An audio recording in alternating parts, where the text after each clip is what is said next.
be screwed, feel my own adrenaline. Yeah, I do just what I do, and I hope you let me in, yeah.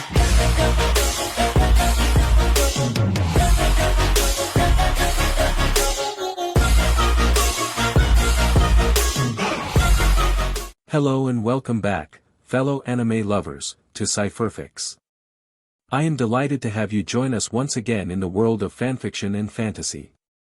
This is the fifth part of, What If Ichigo Enters Game of Thrones? Special note, this fanfic is written and a masterpiece of Magi tale Welkin on Fanfiction.net. Do check and support the author too. Now smash the like, share and subscribe button for more.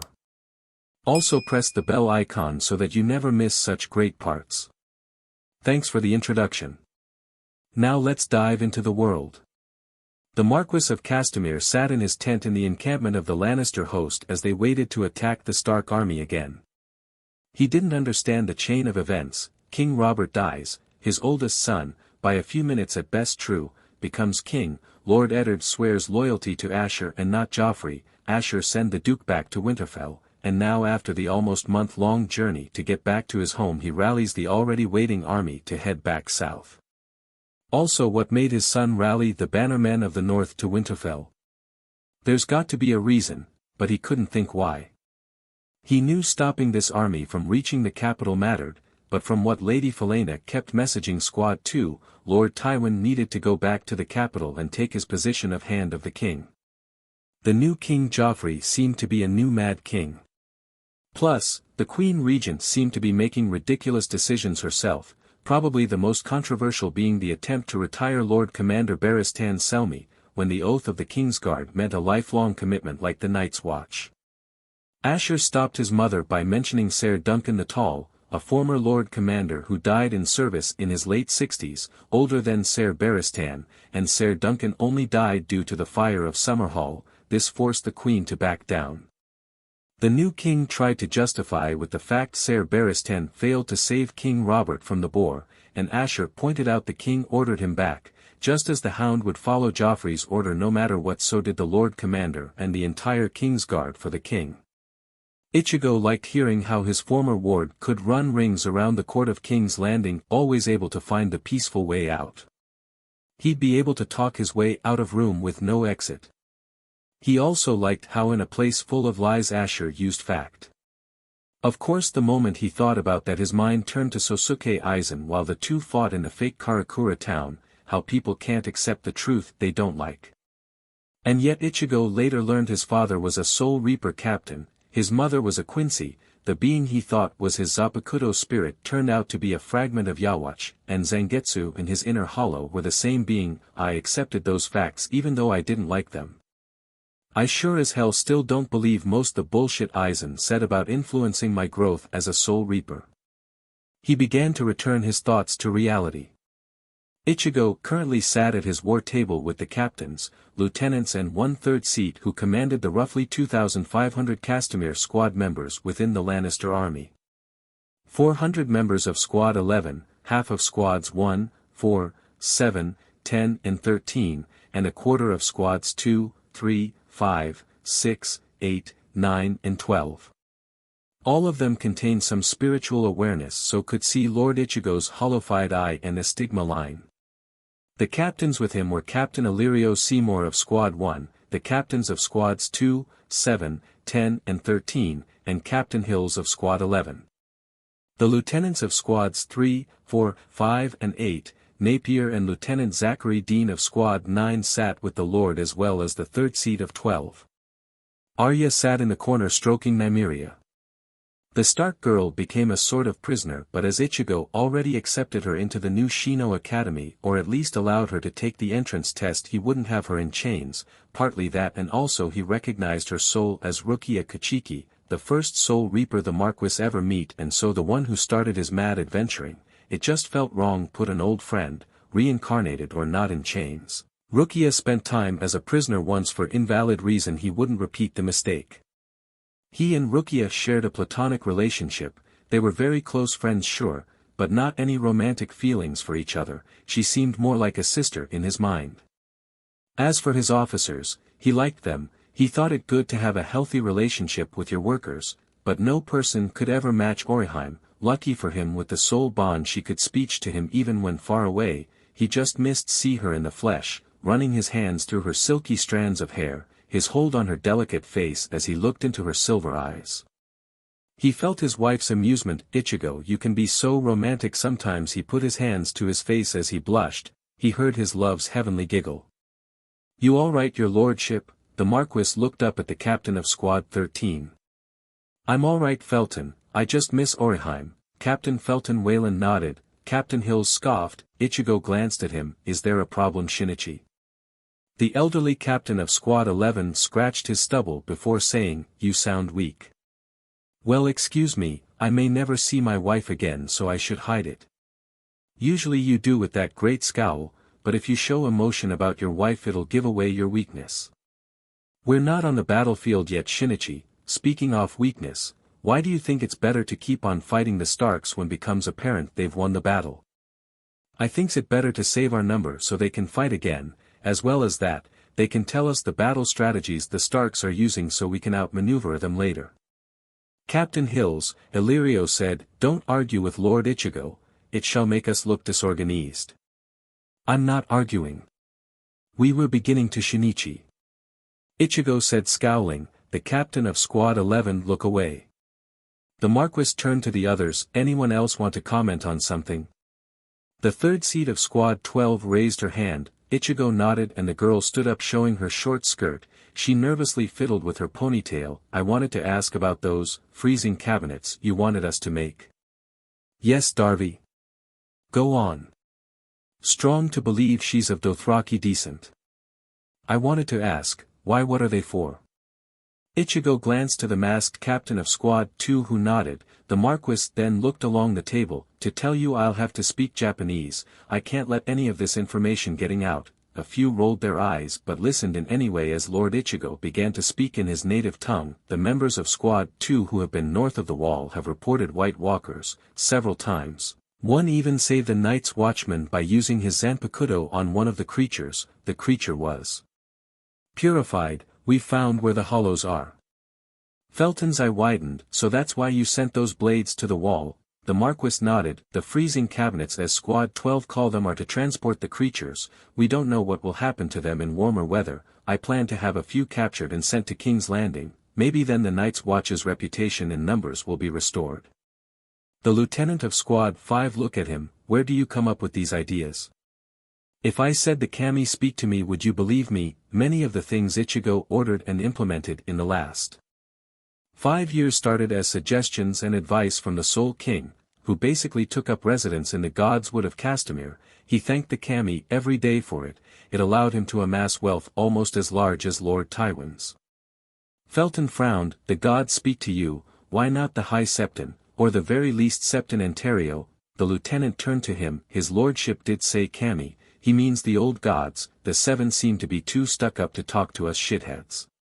Felton jumped up from his chair. With enough force it fell over and clutched his Zanpakuto. How dare you make fun of the Seven Isle? Felton, Ichigo said, standing up. He used a small fraction of the spiritual pressure to grab the captain's attention. Zangetsu began to seep through into his voice. What have I told you? Felton, pinned by the spiritual pressure, meekly spoke. Just ignore people mocking my religion. And not to attack any of the other faiths. And Lord Ichigo, I didn't plan to release my Zanpakuto. You've been known to do so.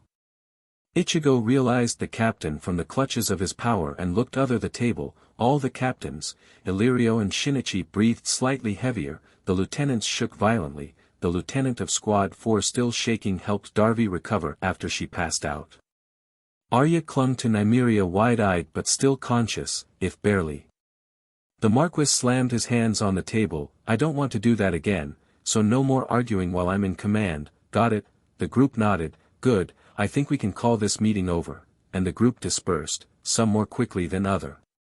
Ichigo retreated further into his tent and sat down on the bedside. Kami, was this how old man Yamamoto felt? He ran his hands through his hair. It stayed the length it became after accepting his hollow powers, though he did once contemplate wearing it longer like a Japanese nobleman and tying it in a tail. he decided not to because it would probably act like one of Yuryu's capes, restricting his movement in a fight, and secondly it would be too Dothraki. The reputation of those nomads didn't rest well with most of Westeros. Luckily for people like Darby, he decreed violent acts of discrimination in Castamere as a punishable crime.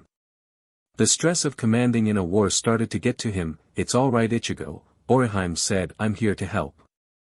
Always on mind to heal. How's things back home?" "Quiet." Kamioka is pressuring Mr. Prosser to keep the Nine-Tail open on Friday evenings. 5 years and you still don't fully grasp the names of the days here. It's the Day of the Crone.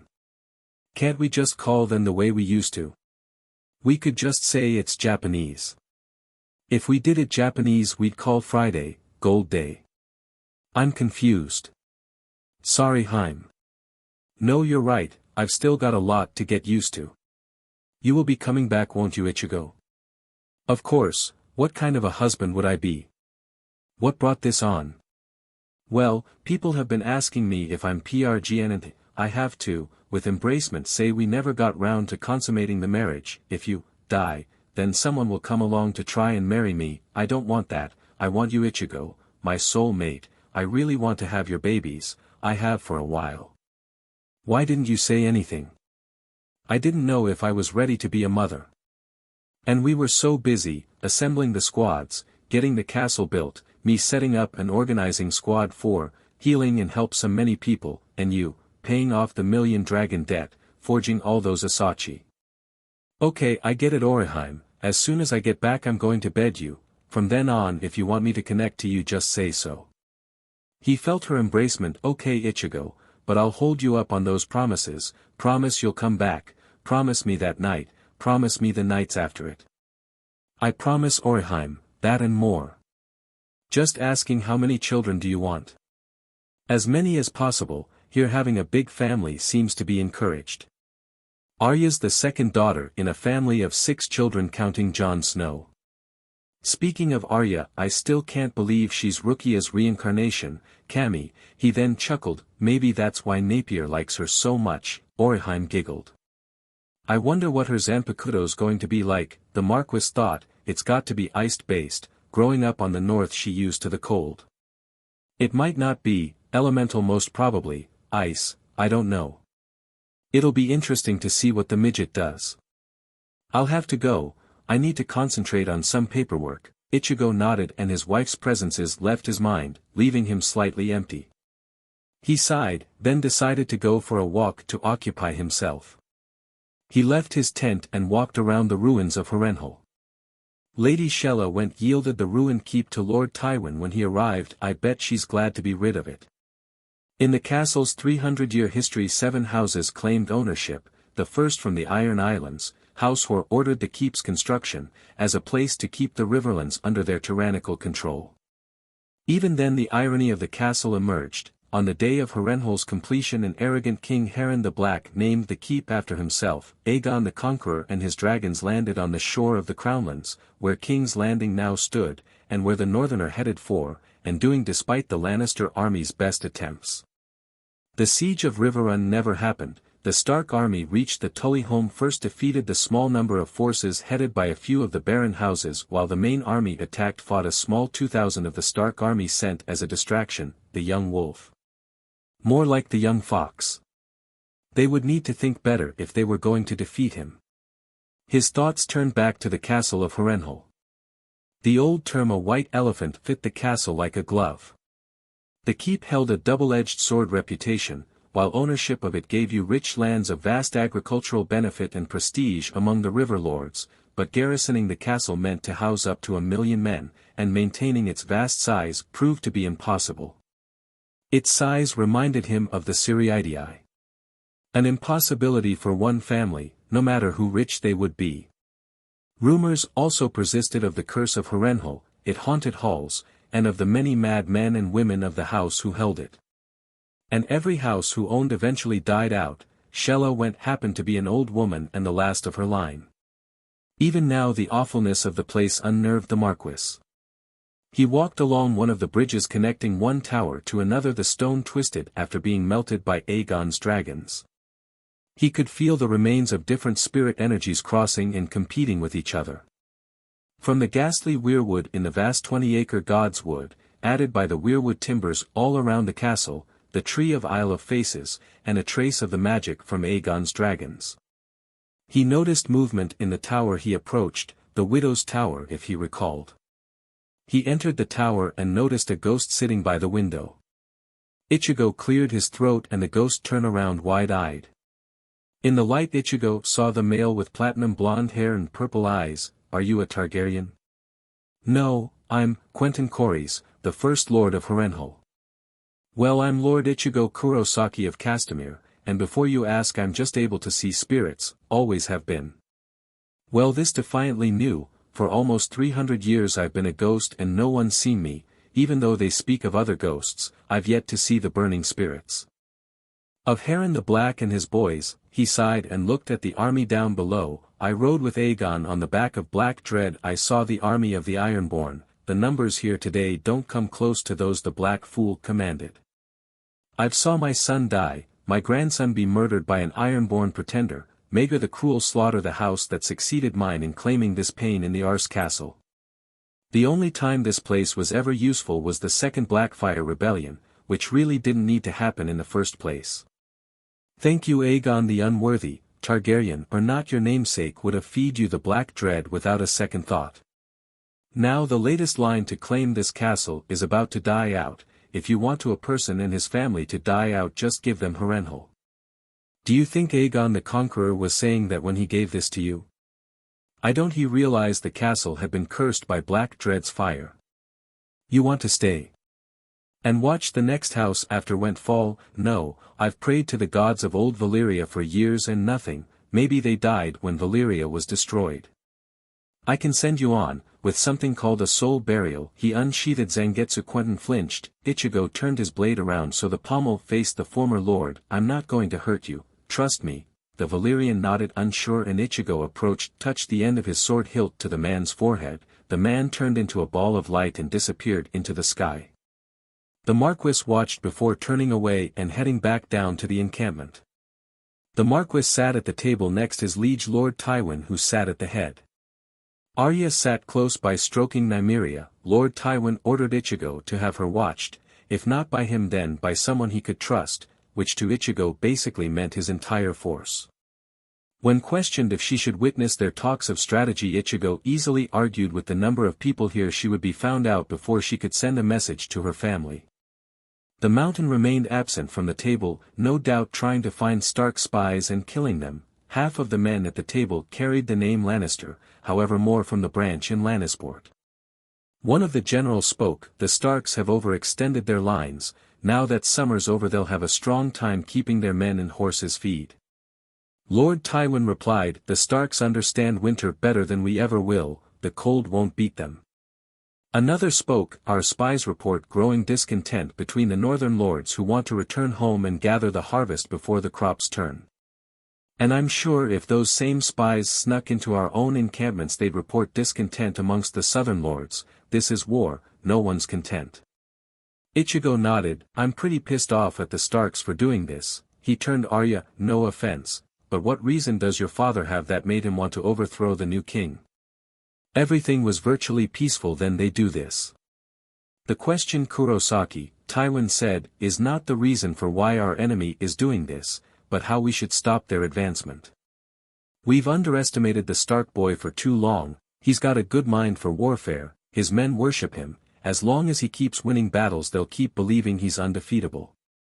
He addressed the majority of the lords. You've been waiting for him to fail. He's not going to fail, not without our help. So how do we stop him?" "We've worked through the night, my lord," the man at the end said. "Perhaps we'd profit from some sleep."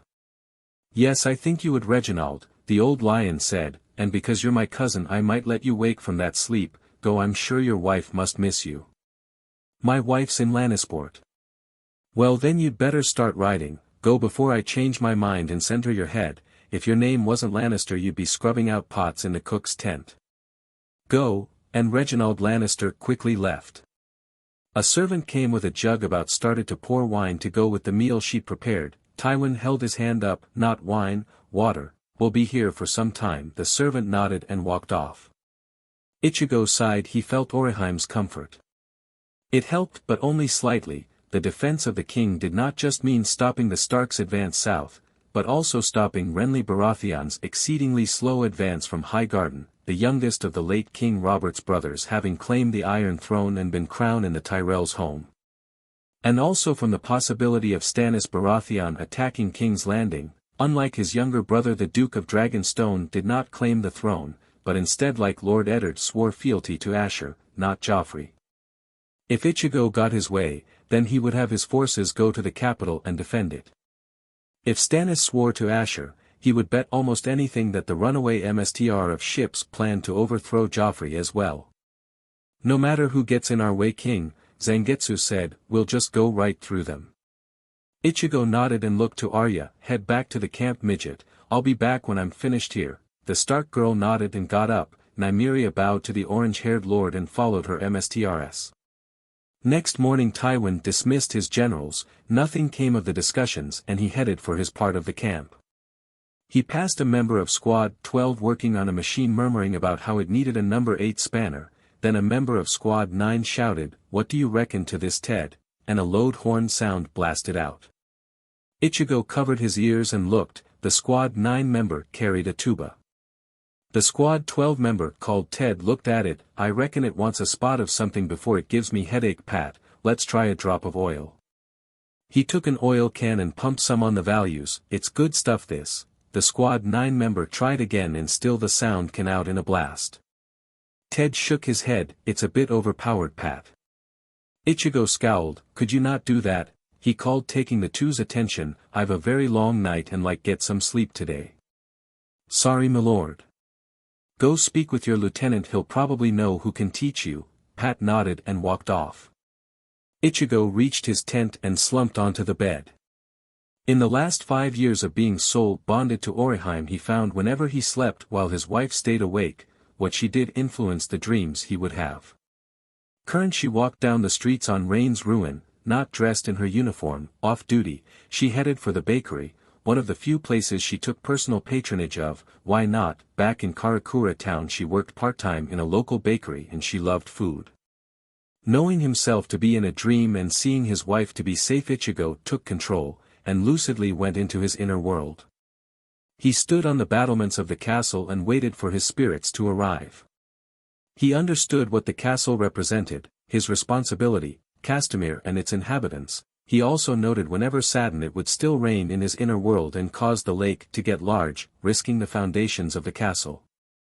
Zangetsu arrived first, have both shurikai blades strapped to him. He wore a black version of the X-shaped strap. "Hey King, you need something?" "Actually, I wanted to speak with Kaiser, he's more the strategist." "Very well, MSTR Ichigo," the Quincy spirit said, appearing on a flagpole. "What do you wish to discuss?" "What do you think we should do, continue fighting the Starks here, or go to King's Landing and defend it? We know if the capital falls then this war is basically over. If you must, then it would be beneficial to break from Lord Tywin's ranks and head south." "What would Lord Tywin do?" "You're defending the king, King." Zangetsu said, "I think the little SHT's opinion counts more than Lord Tywin's." "True, I'll see how things go in the next day or two. If nothing changes I'll take your advice." The two spirits nodded and Ichigo left his inner world. Waking up he found Illyrio standing at the entrance. "Forgive me, my lord, but urgent news has come and Lord Tywin requests your presence." "How long have you standing there?" "A few minutes, nothing too drastic." "Good." He got up and swiftly made his way to the keep, passing the Squad 9 member named Pat being trained to play by a seated officer. Ichigo entered the war room, the other only just sitting, so he sat down too. "What's happened since this morning?" "Renly Baratheon is dead," Tywin stated. All the generals looked one surprised. The old lion continued, "Before you ask how accounts differ, some blame Eddard Stark who was in his camp at the time, probably to gain alliance with him. Some say a member of his own Kingsguard, others say Stannis. Which do you believe, Lord Tywin?" Ichigo said. The Duke of Casterly Rock turned to the Marquis. "I don't care who or how, what matters is that Renly's bannermen from the Stormlands are now turning to Stannis." Our spies say the Starks have formed an alliance with Stannis. One of the generals said, and Ichigo turned to Tywin, that means they outmatch us now, and with Stannis' navy they can attack the capital. It's a possibility, however attack the capital risks killing Asher, who they've sworn to, unless we get confirmation that there will be an attack on King's Landing we'll continue fighting the Starks. Suddenly from the window a raven flew in, it landed on the table and looked straight at Ichigo and Tywin before bowing. Ichigo recognized it. Sora. What the hell are you doing here? The doors flung open and Asher stormed in. I need to speak with my grandfather and I'd prefer to do it now. Tywin got up from his chair. What is the meaning of this? You're needed in the capital. Uncle Tyrion is only just handling Joffrey. We need someone far more experienced at handling sadistic madness. What has you twin done? Tywin asked, clenching his fists. Asher looked around the room. I'd prefer it if I could speak in private. I'll allow Granduncle Kevin and Lord Ichigo to stay. Tywin nodded, and those the Crown Prince did not mention quickly left. Asher took a seat and scrubbed his hands over his face before sighing. I think I should start a few weeks ago, on mine and Joffrey's 17th name day. Eddard Stark goes against my wishes, is making swift way down the Riverlands, and what does Joffrey do? Have a melee tournament for our name day. He held Sansa's hand as they watched Sandor Clegane, who Joffrey named as Kingsguard, even though not being a knight, beat his way through his opponent.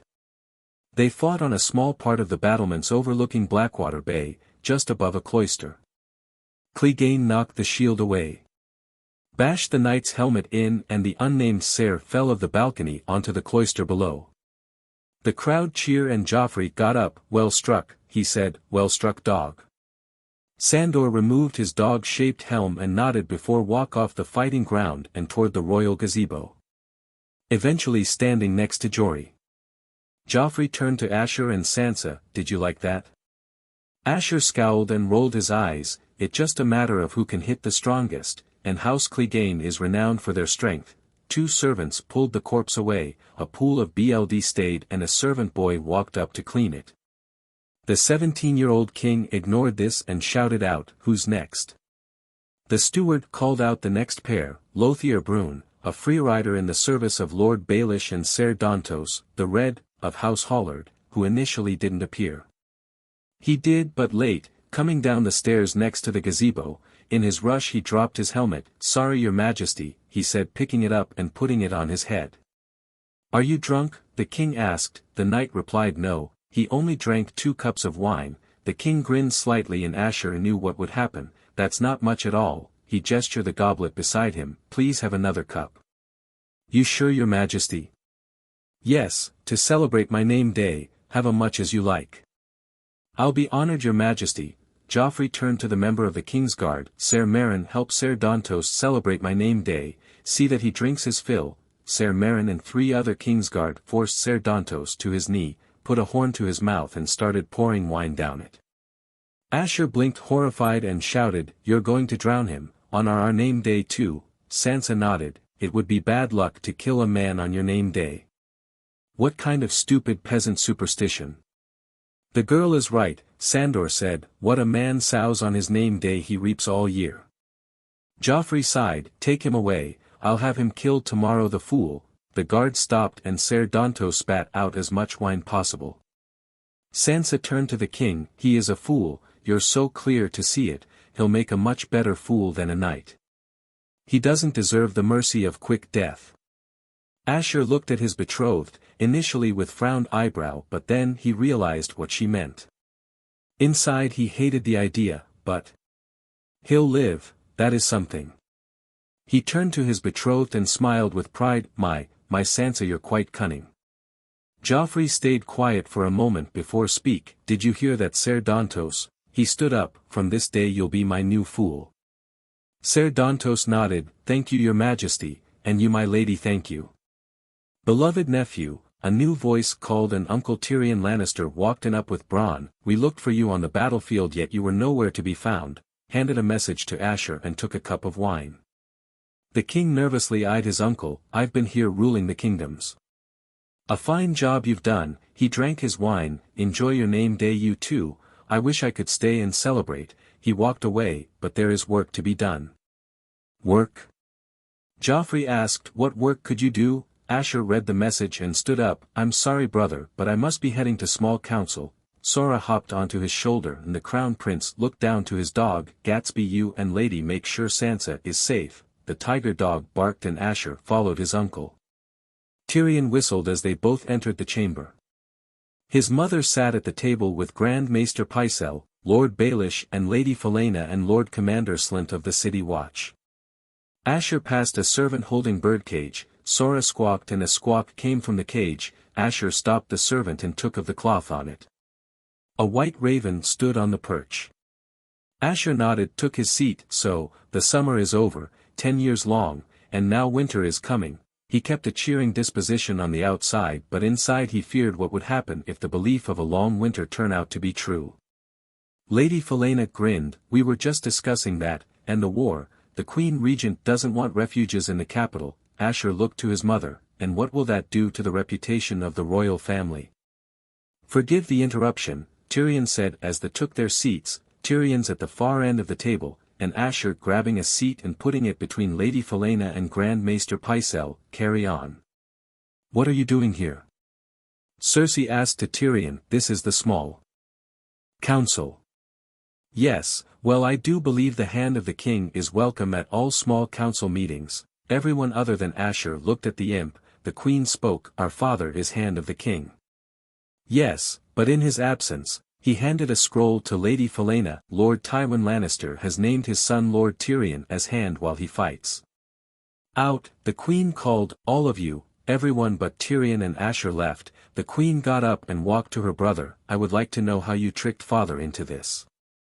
If I were capable of tricking father I would be emperor of the world by now. You brought this on yourself. I've done nothing.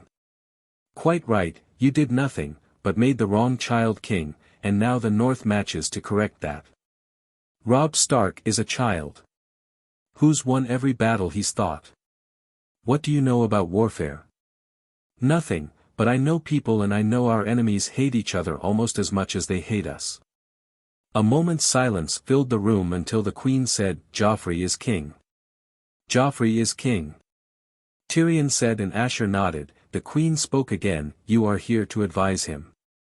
I'm only here to advise him, and if the king listens to what I say the king he might stay as king. With his uncle making his point Asher got out from his chair and walked back to the gazebo to make sure his twin did not mess with his betrothed. The next morning a message arrived from Stannis Baratheon. Asher read it. The basics boiled down to the Duke of Dragonstone swearing fealty to the Crown Prince and not to Joffrey. He also revealed the truth of his siblings' parentage.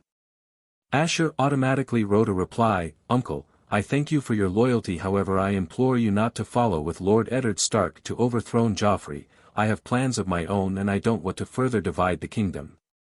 Rumor persists that Uncle Renly has claimed the Iron Throne himself and that Balon Greyjoy has proclaimed the Iron Islands independent, again. Thus people are calling this, the War of Three Kings. If you can try and convince Renly and his forces to swear loyalty to me as you did, once done we can stop the advance of the Stark army and get explanation from them. And after that we'll deal with the Ironborn. Please note I am ordering you not to kill Joffrey or Renly. Renly is your kin by BLD and Joffrey though not BLD related to you is still my brother, and thus my kin by my Lannister BLD and your kin by marriage.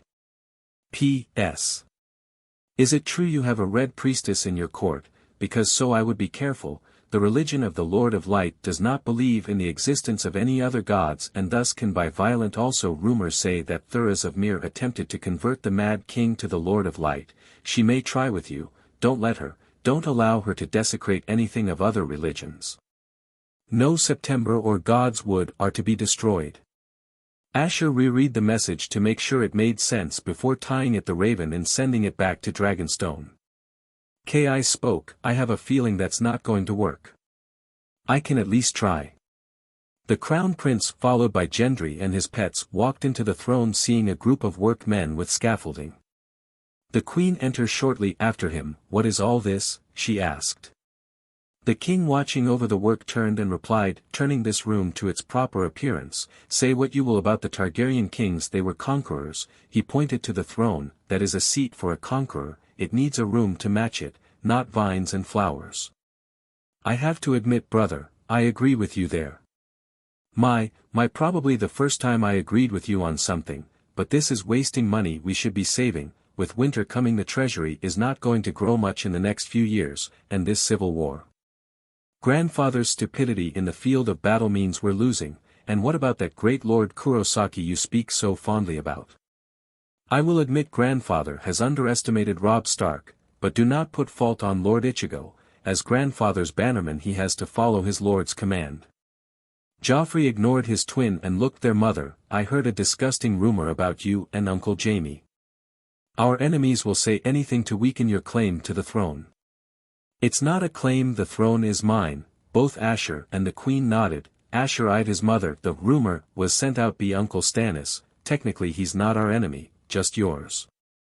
He only half listened to the conversation between his mother and twin as he looked around the room at the changes Joffrey wrought on it. Suddenly a loud slap sound and Asher quickly saw his angered mother and his shocked twin holding his check. The king looked at the workman who quickly got back to work and then to his mother. What you just did is punishable by death, you will never do it again.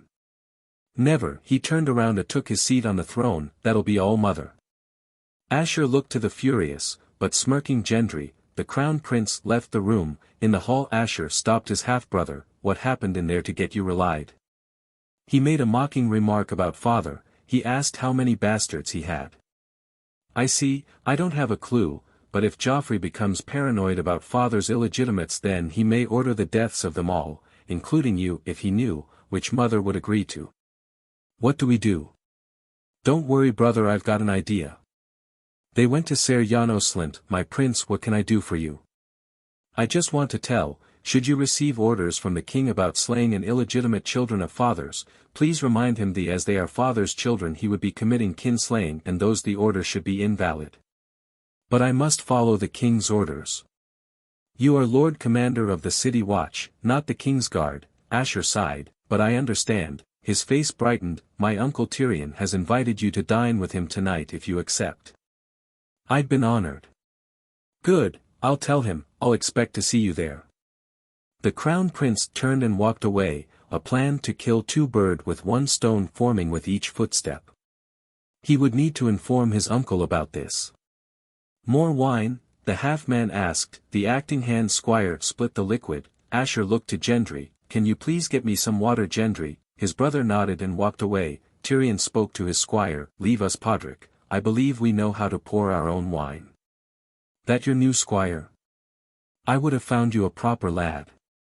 Myself, I prefer the improper ones. The commander drank the wine and made a pleased hum. That's good red, Dornish. You know your wine, my lord. That I do. He looked at the spread on the table. A fine dinner, my lord. Call my Tyrion, I insist. Tell me, if Lord Stark tried to force Joffrey off the throne and used your men to help do it as Lord Baelish attempted to instruct the Duke, what would have happened? We would have slain the Northerners. The man would be then as he is now, a traitor. Joffrey is my king, the rest doesn't interest me. I appreciate your loyalty, but you've heard the awful rumors of my brother and sister. I never listen to filth. That's good of you, but you have heard them. What would happen if they turned out to be true? What kind of man would follow a king with not even a drop of the same blood as the last? Are you drunk? I will not have my honor questioned by an imp. I'm not questioning your honor, Ser Janos, I denying its existence. As the Lord Commander stood up, Asher hid his smirk in the cup of water he finished as Gendry walked in with a new jug. You think I'll stand here and take this from you, dwarf? Dwarf? You should have stopped at imp, and yes, you will stand here and take it from me, unless you'd like to take it from me, friend here. The Lord Commander turned and Asher-eyed Bronn standing in one of the arches to the balcony. The uncle of the prince continued, I intend to serve as hand of the king until my father returns from the war, and seeing as would have betrayed the last hand of the king. Asher interrupted his uncle, and have been known to take bribes and sell positions in the city watch. That as well, I just wouldn't feel safe with you lurking about. What are you? My friends in court will not allow this, the queen. The queen regent, and you're a fool to believe she is your friend. We shall hear what Joffrey has to say about this.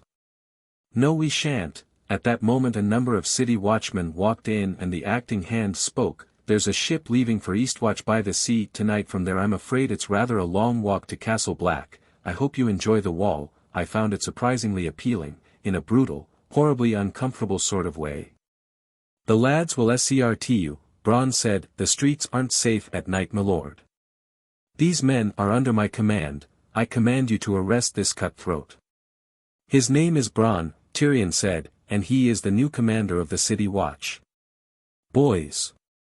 Bronn said, and with the order given the watchman grabbed the ranting Janos and dragged him out. Bronn took Janos's seat and Tyrion poured more of the wine into his friend's cup. Asher took his water goblet. Pour one out for yourself, Gendry. This was partly to save your skin.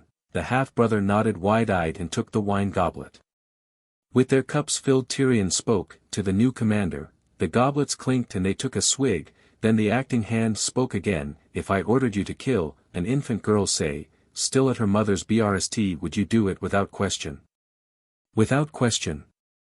No, I'd ask how much. Both Asher and Tyrion glanced at each other. Asher then looked to the man. Wouldn't you ask why the infant deserved to die?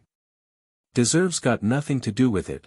It's a job. As a Sellsword, anyone who found themselves at the end of my blade, he was fighting for something. Bring down a lord or keep one ruling, the homeland or someone else's, for family, for a woman, maybe just food and drink, so many damn reasons, some good and some bad. A Sellsword doesn't ask questions, boy. It's enough to know the other man's dying for something, but the reason, whatever it was it really worth fighting for? Maybe. But who said you need some epic cause before shedding some BLD? Fighting for filthy coins has always been good enough for me. Pays the debts. Toss us a bit of coin and we will risk life and limb. Lords dangle their spare coppers in front of our faces and we come running. We march on to Sivas boards across Westeros and Essos for mere pennies. But really it's not about the damn coopers. We go because we enjoy it. We fight for money because fighting for fun's just too horrible to admit. With a scum of the world, boy. The men just stared. Asher stayed with his uncle late into the night. He stroked Sora as they spoke of other matters. We agree then? House Martell. Yes, we need their armies. Hopefully this deal will help fix the wounds between us. They always called father, the usurper. I'll miss Marcella, but it's for the best. The queen entered the chambers annoyed. Ser Janos Slint was commander of the city watch. You had no right to exile him. I have every right. I am the king's hand. You're serving as the king's hand till father gets here. I'm queen regent. The crown prince spoke. For how long? Listen to me, queen regent, Tyrion said. You're losing the people. She remained silent. Do you hear me? She laughed. The people. You think I care? You might find it difficult to rule over millions who want you died. Half the city will starve when winter comes, the other half will plot to overthrow you, and you are going to let those gold-plated thugs give them their rallying cry. The queen slaughters babies. Asher eyed his silent mother before Tyrion spoke again. You don't even have the decency to deny it. She walked to the balcony. You want to be hand of the king? You want to rule? This is what ruling is, lying on a bed of weeds, ripping them out by the root, one by one before they strangle you in your sleep. I'm no king, but I think they're more the ruling than that. I don't care what you think. You've never taken it seriously. You haven't, Jaime hasn't. It's all fallen on me. Asher felt some sadness for his mother but also some annoyance. Right now, mother, you're doing a bad job at ruling. Tyrion remained silent for a moment before saying, as has Jaime according to Stannis Baratheon. The queen bit her lip before saying, you're funny. You've always been funny, but none of you jokes will ever match the first one, will they? You remember? Back when you ripped my mother open on your way out of her and she bled to death. She was my mother too. Mother gone, for the sake of you, there's no bigger joke in the world than that. She got up and walked out. Asher looked to his uncle and sighed. It's all right, uncle, you didn't mean to kill grandmother. I know, but it still does hurt. The crown prince nodded and got up. Sora squawked and flew his MSTR's shoulder. Asher joined Tyrion in storming Grand Maester Pycelle's room. Bronn and Gendry broke the door down. They found the old man with one of Lord Baelish's prostitutes. "What is the meaning of this?" the Grand Maester blurted as the Crown Prince and his uncle entered. Asher crossed his arms while Tyrion leaned on the doorway. "You disappoint me, Grand Maester," the acting hand said. "I am your loyal servant. So loyal you told the Queen about my plans to send Myrcella to Dorne." "No, never, it's a falsest, I swear it wasn't me, Falena, she's Dornish, it must have been her. I told Lady Falena that I was giving the princess to House Greyjoy." Asher looked away at the thought of his sister become a bride to an Ironborn. Tyrion continued, "I told Littlefinger that I planned to marry her off to Robin Arryn. I told no one that I was offering her to the Dornish, no one but you. How long have you been spying for my sister?" "All I did for House Lannister, always. Your Lord Father asked him. I've always been his servant since the days of the Mad King." "I don't like his beard," Bronn proceeded to cut it off. "How many hands have you betrayed, Pycelle?" "Eddard Stark, Jon Arryn. Lord Arryn, he knew the truth about the Queen and, he planned to act, to tell King Robert." "So you poisoned him?" "No. Never. But you let him die, made sure he succumbed." "Lannister, I always served Lannister." Asher walked up and took the Grand Maester by his undershirt and pulled him right to his face and shouted at the top of his voice, "The Grand Maester is meant to serve the entire realm. Get him out of my sight." Tyrion said, "Throw him into a black cell." Pycelle argued and used his hidden strength to try and get out of Bronn's and Gendry's grip. Tyrion gave the prostitute 2 silver stag before walking out. Asher walked into Lady Falena's chambers and blinked slightly. The MSTRS of Whisperers sat at table with a group of children, presumably from Flea Bottom.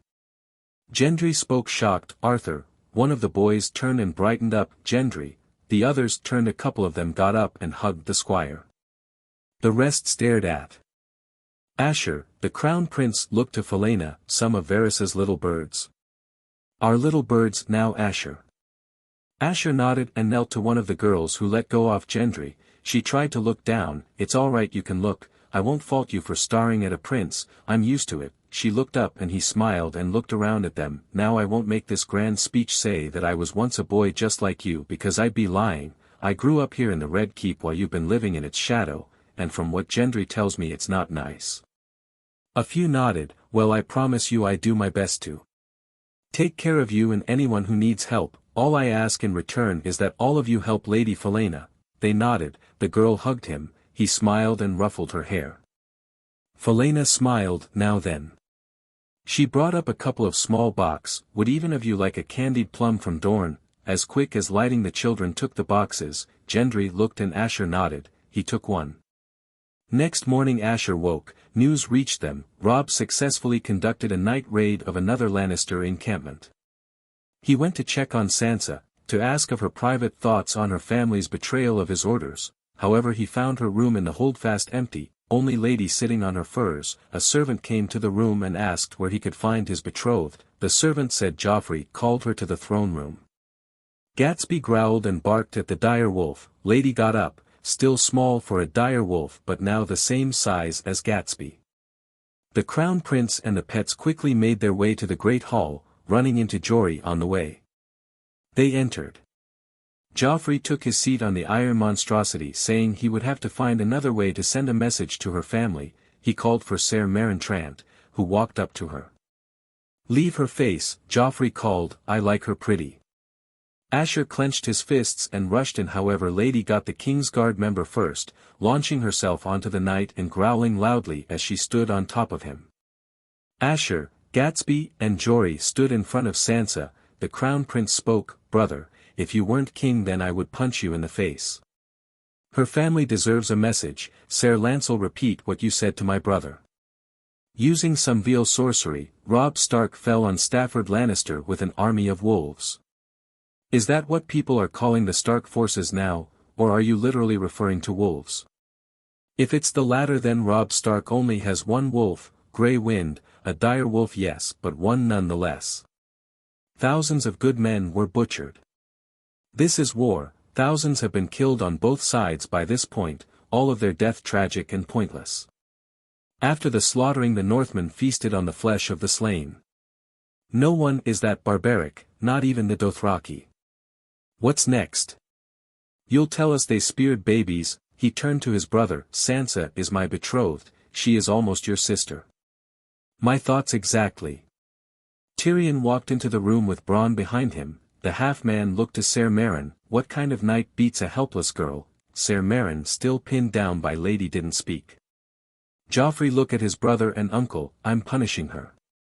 Asher looked to his uncle Jaime, who looked on with horror and disgust. Asher looked back to his brother. For what crimes? She's been here in the capital since we came from Winterfell a year ago. Before this conflict started, she did not fight in any her brother's battle, you twit. Don't talk to me like that, the king can do as he likes. The Mad King did as he liked, Tyrion said. Has your uncle Jaime ever told you what happened to him? Asher looked at his Kingsguard uncle again, who looked away.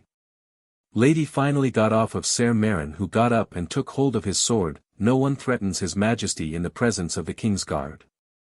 I'm not threatening the king, Ser, I am educating my nephew.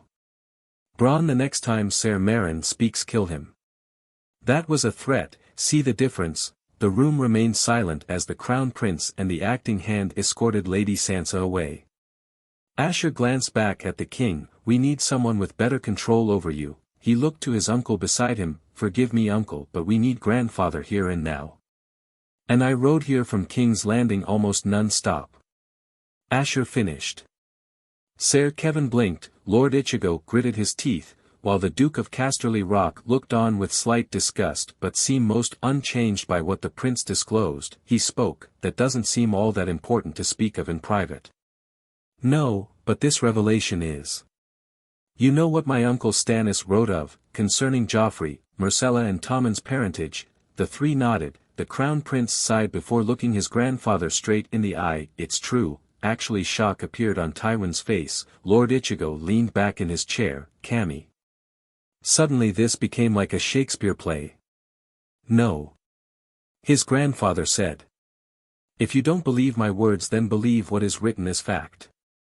The crown prince then pulled out his copy of King Robert's final decree, naming Eddard Stark as regent, and the words rightful heir on it, and the notes he took from the lineages and histories of the great houses of the seven kingdoms. With descriptions of many high lords and noble ladies and their children, before showing it the page to the three, and explaining what he overheard between his mother and Lord Eddard in the Godswood. He explained what happened to Lord Arryn, poisoned by the tears of Lys. His grandfather placed his head in his hands before he looked up. Then why haven't you claimed the throne? Just because I have the means to take the Iron Throne, it doesn't mean I want to. Father was called a usurper throughout his reign. No matter how good I am as king, that would still be a stain on my reputation. I could easily control the king through manipulation in the small council. Jon Arryn and Uncle Stannis more or less ran the realm in father's name, as did Viserys II of his name during the latter half of Aegon Dragonbane's reign, and the reigns of Daeron the Young Dragon and Baelor the Blessed. And you, grandfather, for the 20 stable years of the Mad King's time on the Iron Throne. I don't see why I can't, which was why I rejoiced inside when Joffrey named you Hand of the King. You can reign in Joffrey's madness far better than Uncle Tyrion can. I can't be seen retreating from the Starks. Asher sighed and leaned back in his chair. He looked at the table and grabbed a scroll before reading it, his fist clenched and crumpled it. I told him.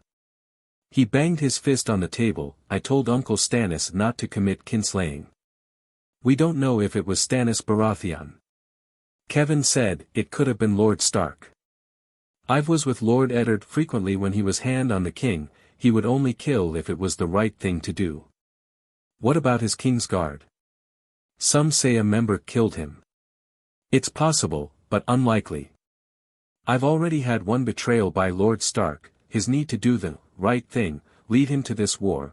Right now I wouldn't be surprised if Stannis betrayed me as well. If so, he's going to attack King's Landing. We do not know that, Asher, his grandfather said. If they knew you were gone they could, but I very much doubt they do.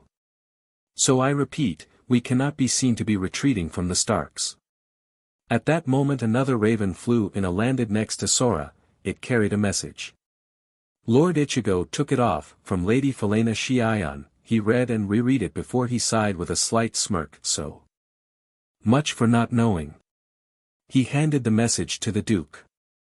Asher watched as his grandfather's eye darted along the pages and widened. Ships belonging to Stannis Baratheon have been sighted, they'll be at King's Landing in a week's time. So, Asher said, now will you go to King's Landing? I won't go, but Lord Ichigo. All eyes turned to the orange-haired Marquis. Your forces should be able to deal with them. Lord Baelish has secured an alliance with the Tyrells. I shall put you in command, instead of that arrogant fool Loras. Grandfather, Asher said, Ser Loras Tyrell happens to be a friend of mine. I will admit he can be arrogant, he's defiantly foppish, but a fool he is not. Be that as it may, the Duke said, the man is yet to prove himself in battle. Lord Ichigo has, numerous times. He then wrote out a scroll and gave it to Ichigo. Prepare your forces, Lord Ichigo, be ready to leave by first light tomorrow morning. Okay, my lord, what about the prince? I'll go back with you, perhaps I convince Uncle Stannis to stop fighting if I'm in the battlefield. He looked to grandfather. I'll do my best to remain safe. The Duke nodded and the Crown Prince and the Marquis of Castamere left the room. Asher however looked back. Grandfather, just mention, you've always hated the fact Uncle Jamie is Kingsguard. If you ask him to leave he won't. Being Kingsguard is what makes him happiest, and deep down, don't you want your favorite children to be happy? Then Asher turned and left. The two headed to the Lord's tent. Lord Ichigo looked down at his former ward. Are you sure you don't want to be made king? It would cause more instability than there already is. We have this conflict ruining the Riverlands and Westerlands. A potential new sack of King's Landing, and I've heard the Ironborn are attacking the north. They are. The Ironborn, Asher sighed, they don't want to make the effort to gain their independence fairly. No, they'll claim independence and destroy anyone who think otherwise. Once all the other 6 kingdoms are stable I'm going sort out the Iron Islands. What are you going to do? My father gave them their second chance when their first rebellion was ended, and Balons defenestrated it. Mother always said father should have made another island out of their skulls. Lord Ichigo looked away for a moment. Then the Marquis changed the subject. Were you telling the truth about your Shirkai? Of course, I wouldn't lie about something that's part of my soul, unless it was to divert a person's mind, but I would never lie to you. Ki is exactly as I described her. They reached the tent and Ichigo gave his orders to his commander, how all quickly left to round up their squad members. Asher watched as the 13 Castamere squads bustled about getting ready. A man does not fear death, said a voice. Asher turned round to see a man with red and white hair in Lannister armor leaned on a wall. Hey Jaqen. Ichigo said. Asher looked at the man. No, I do not fear death. Vala Morgulis. Jaqen brightened slightly. Vala Dohaeris. Ichigo rolled his eyes. Why did everyone in Bravos say that? They're common High Valyrian phrases, Lord Ichigo. Asher said. Vala Morgulis, all men must die. Vala Dohaeris, all men must serve. A man asks a question, why does a man not fear death? Death is always at our side. When we show fear it jumps at us faster than light. But if we do not show fear it casts its eye upon us gently and then guides us into infinity. A man in well-spoken and wise. You are called Asher. Crown Prince Asher. Yes, I've seen you in a cell at the Red Keep once or twice. This man has the honor of being Jaqen Hagar. Dearie, Kami Ito said, he's a man of many faces. Asher grinned, what business does a faceless man have in the 7 kingdoms? Ichigo turned round, the man who calls himself Jaqen grinned, the many-faced god requires a death, and he walked away. He looked to the gates and saw someone new, dressed all in black, but in the style of Northmen, a Night's Watch member perhaps. The prince got up and walked to him. Good afternoon, sir, can I ask what brings you to Harrenhal? I hear to see Lord Tywin, got something that'll change his view on the Night's Watch. You're the Crown Prince. Yes I am, and can I ask who you are? Ser Alliser Throne, before you ask yes I fought for the Mad King. My, I can imagine grandfather's face when he sees you again. Wait a moment, I'll get Lord Ichigo, I imagine he'll want to see this as well. News of Ser Alliser and Lord Tywin meeting again after 16 years speared, and all the generals of the Lannister host came to see. And got more than they bargained for. The Duke of Casterly Rock stared, his face half pale at the moving severed hand within a jar. Asher blinked. The White Walker do exist, winter is most definitely coming and the long night would return, much to his fears. He looked to Lord Ichigo, the only one with a calm face. My Lord Ichigo, you're taking this rather laid back. There are more things in heaven and earth that are dreamt of in more people's philosophy. This is the reason why I armed the Night's Watch with Zanpakuto. A squad 2-member purified a White Walker with his blade. Ser Alliser looked confused. According to Maester Eamon's books, the only thing that can kill a White Walker is dragonglass. I never said kill, I said purify. White Walkers, from what we can tell, are corrupted souls. The Zanpakuto purifies the corruption and send the spirit to wherever it goes, heaven, hell, the reincarnation cycles. I'm not the one to ask. Finally, Lord Tywin spoke. We shall deal with this later. First we need stable 7 kingdoms before we can deal with threats beyond our borders. He turned to Lord Ichigo and Asher. You have a capital to defend. The Marquis and the Crown Prince nodded and left. So alright folks, that's all for today. Stay tuned for part 7. Do subscribe, like and share for more such videos. Also check out the story and author Magi tale Welkin on fanfiction.net. Press the bell icon to be notified first on release. See you in the next video. Till then, goodbye.